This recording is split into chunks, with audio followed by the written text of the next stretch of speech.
বন্ধুরা কেমন আছেন আপনারা? আশা করি সবাই ভালো আছেন, আপনার আপুও ভালো আছে। এই দেখো এখন রান্না করতেছি, এখন রাত 7টা বাজে। এই যে মাছ ভুনা করবো আলু দিয়ে। এটা রুই মাছ আর সিলভার কাপ মাছ মিক্স করে দিই। রুই আর সিলভার কাপ। এখানে কিছু চিংড়ি মাছ আছে। চিংড়ি মাছও আছে। এই দেখো বন্ধুরা কড়াই গরম হয়ে গেছে, আমি মাছ দিয়ে দিচ্ছি। এই যে মাছ দিয়ে দিছ। এবার আমি এই দেখো এই যে জিরে আর দইনে গরম করে নিচ্ছি, এটা গুঁড়ো করবো। আর এই যে মশলা আমি কাঁচা ঝাল আর ঝালের গুঁড়ো দেবো, আর এইখানে আদা রসুন ছেঁচে নিচ্ছি, পেঁয়াজ। মাছটা ভাজা হোক তারপর আমি দেখাচ্ছি।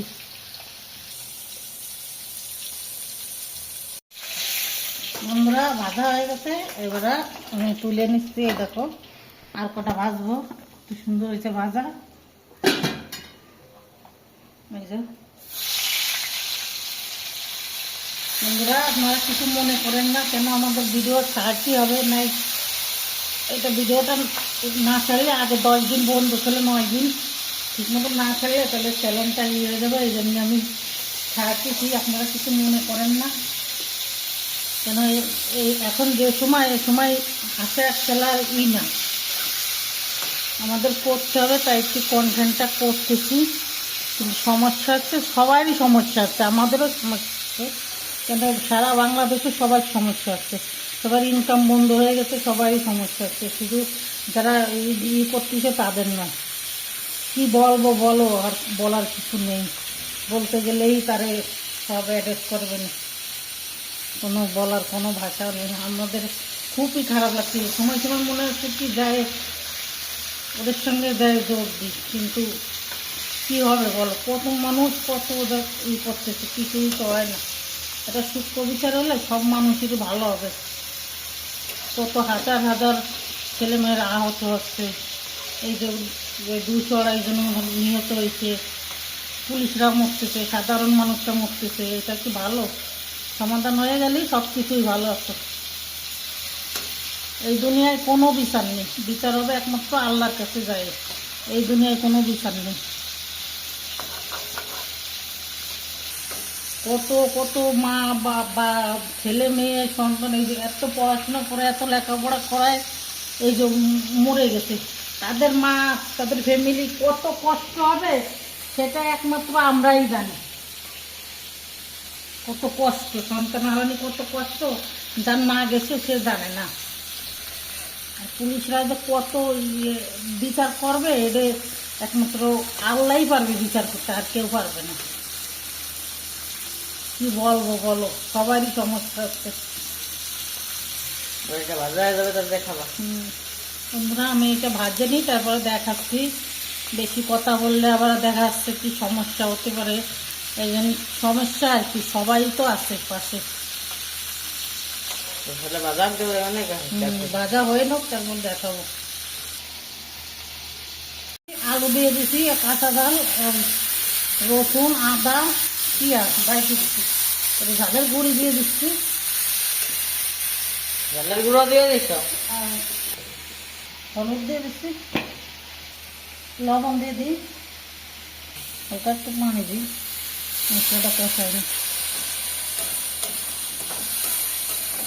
নয় দেখো হালকা একটু পানি দিচ্ছি, দিয়ে ভালো করে নাড়া চালাই দিচ্ছি।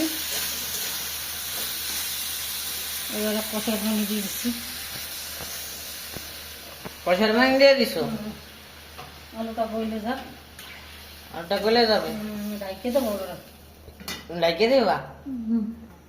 ডাইকে দিয়ে আলুটা গইলে যাক, পরে এবার একটু জলে পানি ধুয়ে নি।